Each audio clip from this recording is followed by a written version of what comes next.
ଦୁନିଆରେ ସବୁଠୁ ଭାଗ୍ୟବାନ ମଣିଷ ସେ ହୋଇଥାଏ ଯାହା ପାଖରେ ଭୋଜନ ସହିତ ଭୋଗ ଥାଏ, ନିଦ ସହିତ ବିସ୍ତାର ଥାଏ ଆଉ ଧନ ସହିତ ଧର୍ମ ଥାଏ।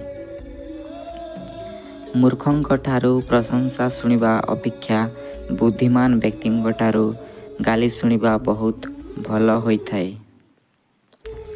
ସବୁବେଳେ କୌଣସି ଭୁଲ କରିଲେ ଦୁଃଖ ମିଳିଥାଏ ତାହା ନୁହେଁ, ବେଳେ ବେଳେ ଦରକାର ଠାରୁ ଅଧିକ ଭଲ ହେବାର ପରିଣାମ ମଧ୍ୟ ଭୋଗିବାକୁ ପଡ଼ିଥାଏ।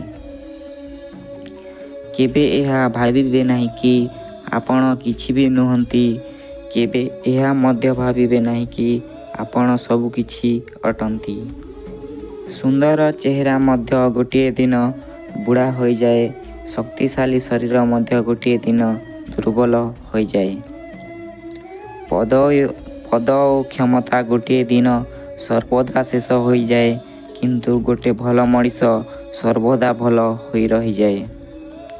ଦୁନିଆରେ ଦରକାର ଠାରୁ ବେଶୀ କାହା ଉପରେ ନିର୍ଭର କରନ୍ତୁ ନାହିଁ, କାରଣ ଆପଣ ଯେତେବେଳେ କାହା ଛାୟା ତଳେ ରୁହନ୍ତି ସେତେବେଳେ ଆପଣଙ୍କର ଛାୟା ଦୃଶ୍ୟମାନ ହୁଏ ନାହିଁ। କାହା ରାଜମହଲରେ ଗୋଲାମ କରିବା ଅପେକ୍ଷା ନିଜର ଝୁପୁଡ଼ି ଘରେ ରାଜ କରିବା ବହୁତ ଶ୍ରେୟସ୍କର ଅଟେ। ଯଦି ଜୀବନରେ ସଫଳ ହେବାକୁ ଚାହୁଁଛନ୍ତି, ତେବେ ନିଜକୁ କାହା ସହିତ ତୁଳନା କରନ୍ତୁ ନାହିଁ, ନିଜର ଗତିରେ ସବୁବେଳେ ଆଗକୁ ବଢ଼ନ୍ତୁ। ଅନ୍ୟକୁ ଦେଖ ନାହିଁ କିଏ କ'ଣ କରୁଛି, ଅନ୍ୟଠାରୁ ଆଶା ରଖନ୍ତୁ ନାହିଁ।